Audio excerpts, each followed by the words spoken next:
عايزة أقول لكم اللي حصل معايا.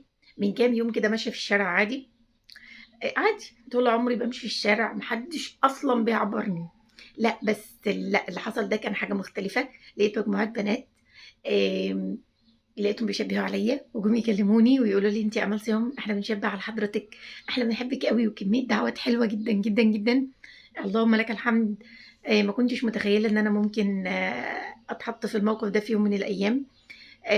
بس اللهم لك الحمد، كل واحدة فيهم تحكي لي عن تجربتها في مثلًا في طبخة معيّنة قلّدتها من على القناة، أو في وصفة معيّنة، أو في فكرة معيّنة وطبّقوها وعجبتهم في البيت، واللي عملت أكلة حلوة لخطيبها وكان منبهر بيها، واللي عملت لمامتها وباباها، واللي فرّحت اخواتها بأكلة أو حاجة كان نِفْسهم فيها، وكمية دعوات حلوة أوي. اللهم لك الحمد، اللهم لك الحمد.